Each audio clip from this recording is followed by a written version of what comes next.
नमस्कार मित्रांनो, साई मराठी ह्या चॅनलमध्ये तुमचे अगदी मनपूर्वक स्वागत आहे। मन धागा धागा जोडते नवा या मालिकेच्या येणाऱ्या काही भागांमध्ये आपण ज्या क्षणांची आतुरतेने वाट बघत होतो तो क्षण लवकरच आपल्यासमोर दिसून येणार आहे। तर मित्रांनो, इकडे आता ही आनंदी 6 वर्षापासून सार्थकला सोडून गेलेली असते, कारण आता ह्या सुधाने या आनंदीच्या डिवोर्स पेपरवरती सह्या घेऊन सार्थकला व आनंदीला वेगवेगळे केलेले असते। परंतु मित्रांनो, कुणीही कितीही सार्थकला व आनंदीला बाजूला करण्याचा प्रयत्न जरी केला असला ना, तर नियती पुन्हा ह्या 6 वर्षानंतर सार्थक व आनंदीला एकत्र आणत असते। आणि नेमकं सार्थक व आनंदी एकत्र कसे येतात हे सर्व ह्या व्हिडिओमधून आपल्यासमोर दिसून येणार आहे, त्यामुळे व्हिडिओ शेवटपर्यंत नक्की बघा।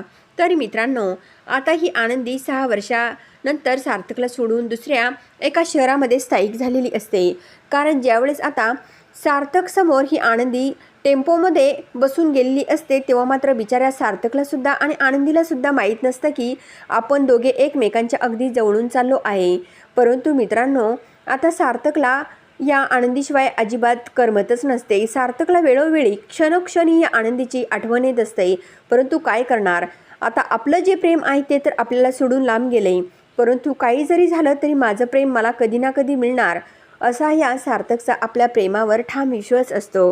दुसरीकडे असं बघायला मिळतं की आता आनंदीसुद्धा या सार्थकला सोडून जेव्हा दुसऱ्या शहरामध्ये जाते, तेव्हासुद्धा आनंदीला मित्रांनो या सार्थकची खूप आठवण येत असते, कारण ह्याच्या अगोदर या आनंदीच्या आयुष्यामध्ये जो अंशुमन असतो ना, तो अंशुमन फक्त आनंदीला दुःखच देत आलेला असतो, कारण अंशुमने कधीही या बिचाऱ्या आनंदीला एकही सुखाचा क्षण जगून दिलेला नसतो। या आनंदीला खूप काही त्रास या अंशुमनने दिलेला असतो आणि अंशुमन नंतर सार्थक या आनंदीवर खूप प्रेम करायला सुरू झालेला असतो, परंतु आनंदीला हे प्रेम मान्य नसते। तरीसुद्धा सार्थकने आपल्याला त्यांचे प्रेम मान्य नसताना सुद्धा आपले प्रेम कसे जिंकले, असे सर्व काही क्षण आता ह्या आनंदीसमोर येत असतात। आणि आनंदीला खरोखर सार्थकची खूप आठवण येत असते आणि आनंदीला सार्थकच्या ह्या आठवणीमुळे खूप असा त्रास होत असतो। आनंदीच्या डोळ्यामधून पाण्याच्या धारा वाहत असतात, कारण सार्थक सरांनी प्रत्येक वेळी, प्रत्येक ठिकाणी, प्रत्येक क्षणोक्षणी आपल्याला किती साथ दिली, आपल्यावर किती जीवापाड प्रेम केलं, आपल्यावर केलं तर केलं, परंतु आपल्या आईवडिलांना, आपल्या भावाला, सर्वांना या सार्थकने किती वेळोवेळी अडचणी असताना सुद्धा मदत केली, हे सर्व काही क्षण आता ह्या आनंदीच्या डोळ्यासमोर येतात आणि या सार्थकचा पूर्ण भूतकाळ या आनंदीसमोर आलेला असतो। आता हे आनंदी खूप अशी इमोशनल झालेली असते। खरोखर आपल्या आयुष्यामध्ये सार्थक सर आले ना, तेव्हापासून खरोखर एक आपला वेगळाच जीवन प्रवास सुरू झाला होता आणि ह्याच जीवन प्रवासामध्ये या सुधा काकूने आपल्याकडून अशा सह्या घ्यायला नको होत्या, परंतु काय करणार, एकीकडे भावाचं असणारं आयुष्य दिसत होतं। आपण जर त्या डिवोर्स पेपरवरती सह्या नसत्या केल्या तर त्यावेळेस माझ्या भावाला जेल झाली असती, जन्मठेप झालेली असती, हे सर्व क्षण आता ह्या आनंदीसमोर येतात आणि आनंदी त्याचा खूप विचार करू लागते। त्यानंतर आनंदी ही आपल्या मनाशी बोलते की नाही, सार्थक सरांचं माझ्यावर खूप प्रेम आहे आणि माझंसुद्धा सार्थक सरांवर खूप प्रेम आहे, त्यामुळे काही जरी झालं ना तरी पुन्हा सार्थक सरांच्या आयुष्यामध्ये जायचं, सार्थक सरांना सोडून नाही द्यायचं, सार्थक सरांना साथ द्यायची, कारण इतक्या दिवसांपासून सार्थक सरांचे माझ्यावर जे प्रेम होते ना, ते मी असे तसे जाऊ देणार नाही आहे, मी सार्थक सरांचे प्रेम जिंकणार, असे आता आनंदी आपल्या मनाशी ठरवते।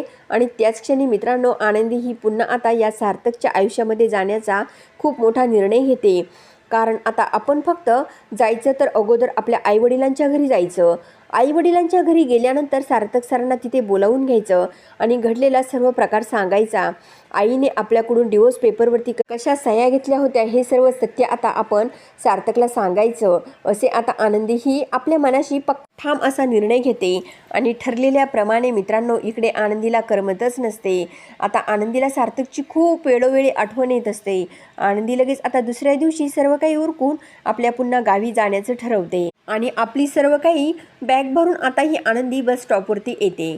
त्यानंतर आता इकडे आपल्या गावची बस पकडून आनंदी त्या बसमध्ये बसते मित्रांनो, ह्या बसमध्ये बसल्यानंतर सुद्धा आनंदीला सार्थकच्या खूप काही आठवणी डोळ्यासमोर येतात आणि त्यामुळे आनंदीचे डोळे पाणावून जातात. परंतु मित्रांनो, खरोखर सार्थकने सुद्धा ह्या आनंदीवर जीवापाड प्रेम केलेले असते आणि आनंदीने सुद्धा सार्थकवर अगदी मनापासून जीवापाड प्रेम केलेले असते. परंतु काय करणार, फक्त सार्थकच्या आईमुळे आज ही आनंदी आणि सार्थक 6 वर्षामध्ये एकमेकांपासून दूर गेलेले असतात आणि याचा सार्थकला सुद्धा खूप त्रास होत असतो. दुसरीकडे मित्रांनो, आनंदी आता ही आपल्या गावी उतरते. तेथून आता मित्रांनो, ही आनंदी आपल्या हातामध्ये ती बॅग घेऊन समोरून जात असताना त्याच वेळेस मित्रांनो, आता ही आनंदी आपल्या आईवडिलांच्या घराच्या दिशेने जाणार. तेवढ्यामध्ये आता ही आनंदी समोरून ज्यावेळेस रिक्षा स्टॉपकडे जात असते त्यावेळेस सार्थकला ही आनंदी दिसते, कारण सार्थक आता गाडीमधून चाललेला असतो. त्याच वेळेस मित्रांनो, आता सार्थकला ही आनंदी बघताच खूप आनंद होतो. सार्थक लगेच आनंदीच्या दिशेने आपली गाडी घेऊन जातो. गाडीतून उतरताच समोर आनंदी या सार्थकला दिसते. आनंदीला सुद्धा समोर सार्थक दिसतो. त्याच वेळेस मित्रांनो, सार्थक आता गाडीतून उतरून या आनंदीच्या दिशेने पळत जातो आणि आनंदीच्या दोन्ही गालाला हात लावत आनंदीला घट्ट मिठी मारतो. आनंदीसुद्धा सार्थकला घट्ट मिठी मारते. त्यानंतर आता सार्थक आनंदीला बोलतो की का मला सोडून गेल्या होत्या तुम्ही, मला पहिलं त्याचं उत्तर द्या, त्यानंतर तुम्ही माझ्याशी बोला, असे पण सार्थक या आनंदीला बोलतो. आता मित्रांनो, सार्थकने हे सत्य विचारताच आनंदीच्या डोळ्यातून पाण्याच्या धारा वाहू लागतात. आनंदीला सार्थकला काय उत्तर द्यावं ते समजत नसतं.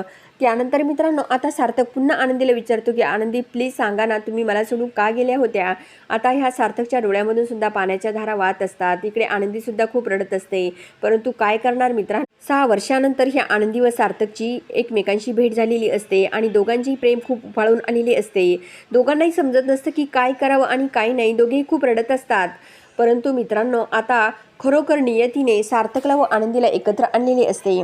आता ही आनंदी, सार्थक व दोघे एकमेकांच्या गळ्यामध्ये पडून खूप रडत असतात आणि त्यानंतर आता सार्थक या आनंदीला गाडीमध्ये बसवतो आणि गाडीमध्ये बसवल्यानंतर सार्थक आनंदीला पुन्हा एकदा विचारतो की मला तुमच्या उत्तराची खूप इच्छा आहे की तुम्ही मला सोडून का गेल्या होत्या, मला ते उत्तर ऐकायचं आहे, असे पण आता सार्थक या आनंदीला विचारतो.